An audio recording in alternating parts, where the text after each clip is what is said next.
जब देखता हूं हृदय ऐसी विदीर्ण होती है, मुझे कभी कभी लगता है कि जितना गाय के साथ रोटी खाने वाला अब्दुल दोषी है, उतना गाय के नाम से चवन्नी खाने वाला पंडित और बाबा भी दोषी है। आपको गौशाला ये किस लिए है? रिकॉर्ड।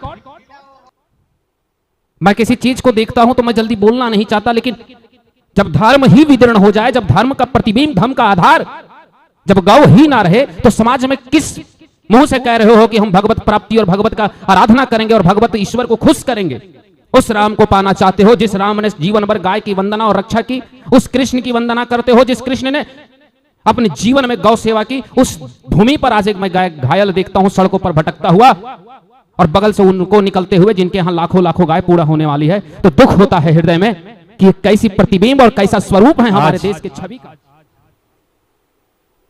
मैं वृंदावन में हूं और उस वृंदावन में मैं अपने ठीक आश्रम के समीप आज एक नंदी महाराज ऐसी स्थिति में देखा हूं कि हृदय तो विदीर्ण हो गई है। यूं तो जी करता है कि जो गाय के नाम पे चवन्नी भी खा रहे हैं, उसके जबड़ा को ऐसे तोड़ दो जैसे हाथी रटपटा के पेड़ को तोड़ देता है। आज हजारों गौशालाएं भारतवर्ष में खुल चुके हैं और लाखों गायों की रिकॉर्ड बन रही है कि हम लाख गायें रख रहे हैं, और क्यूआर कोड लगा दिया गया है कि please donate me because I am. हमारे पास 1 लाख गाय पूरा होने वाली है। फिर वही गौशाला के सामने से एक घायल नंदी जब निकलता है, एक घायल गाय जब निकलती है, तो ऐसे आंखें फूट जाती है जैसे गांधारी ने अपने पुत्र के लिए अपने पति को अंधा देख आंखें बंद कर ली हो। जब देखता हूं हृदय ऐसी विदीर्ण होती है, मुझे कभी कभी लगता है कि जितना गाय के साथ रोटी खाने वाला अब्दुल दोषी है, उतना गाय के नाम से चवन्नी खाने वाला पंडित और बाबा भी दोषी है। आपको गौशाला ये किस लिए है? रिकॉर्ड। मैं किसी चीज को देखता हूं तो मैं जल्दी बोलना नहीं चाहता, लेकिन जब धर्म ही विदीर्ण हो जाए, जब धर्म का प्रतिबिंब, धर्म का आधार जब गौ ही ना रहे, तो समाज में किस मुंह से कह रहे हो कि हम भगवत प्राप्ति और भगवत का आराधना करेंगे और भगवत ईश्वर को खुश करेंगे? उस राम को पाना चाहते हो जिस राम ने जीवन भर गाय की वंदना और रक्षा की, उस कृष्ण की वंदना करते हो जिस कृष्ण ने अपने जीवन में गौ सेवा की। उस भूमि पर आज एक मैं गाय घायल देखता हूं सड़कों पर भटकता हुआ, और बगल से उनको निकलते हुए जिनके यहां लाखों लाखों गाय पूरा होने वाली है, तो दुख होता है हृदय में कि कैसी प्रतिबिंब और कैसा स्वरूप है हमारे देश के छवि का। अरे बोलूं तो बोलूं क्या, कभी कभी जी करता है कि गुस्से में शब्द पे भी नियंत्रित रखना पड़ता है। महाराज जी हैं, महाराज, ऐसे महाराज जिनके यहां 1 लाख गाय पूरा होने वाला है, ऐसे महाराज जिनके यहां 10 लाख गाय पूरा होने वाला है, ऐसे महाराज जिनके यहां 50,000 पूरा होने वाला है। अरे मरने से कोई भयभीत नहीं है, तुम्हें मारना है तो मुझे मार दो, लेकिन डंके की चोट पर कह रहा हूं कि इस गाय के नाम पे व्यापार बंद करो।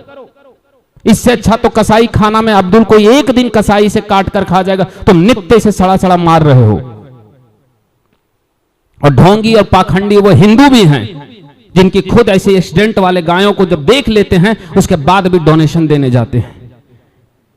मंदिरों में बड़ा बड़ा क्यूआर कोड लगा दिया जाता है जगह जगह पे, एक गाय की सेवा 6,000। कौन सी गाय की? जो गाय दूध दे रही है, या उन गायों की सेवा कर रहे हो जो सड़क? हमारे वृंदावन में हजारों लोगों को मैं देखता हूं कि मुफ्त में, जिनका कोई आय का साधन नहीं है, कोई गाय से लेना देना नहीं, जिनका कोई गौशाला नहीं, वे भी गायों को अन्न बांट रहे हैं। और कुछ लोग गाय के नाम पे व्यापार कर रहे हैं, दरवाजे पे सड़े हुए गाय पार हो रहे हैं। यहां वृंदावन अटल्ला चुंगी की मैं 15 दिन तक एक गाय को पड़ा हुआ देखा हूं, नीम करोली बाबा के ठीक पेड़ के नीचे। किसी ने नहीं ध्यान दिया, जबकि भीड़ के सामने हृदय विदीर्ण हो जाती है तब जब हिंदू धर्म का जो प्रतिबिंब, जो मेन आधार बिंदु जो गौ है, वही अगर समाप्त हो जाए, अगर उसी की रक्षा ना कर पाए, तो ऐसे सनातन का क्या कार्य? अगर गाय काटने वाला कसाई अगर दोषी है तो उस कसाई को जो अपना घर से बूढ़ी गाय को ले जाकर के बेच आता है वो भी दोषी है उतना ही, वो उससे अधिक दोषी है। उसी तरह अगर गौ हत्या, गौ के नाम पर कोई व्यापार कर रहा है तो रोटी खाने वाला दोषी है, तो रोटी का पैसा देने वाला गाय के नाम पे वो भी दोषी है। गाय का उपचार केंद्र भारतवर्ष में कितने हैं? तो कुछ लोग चलाते हैं, रामदेव बाबा इत्यादि कुछ लोग चला रहे हैं। इन गौशाला अनंत, उपचार केंद्र जीरो। क्यों?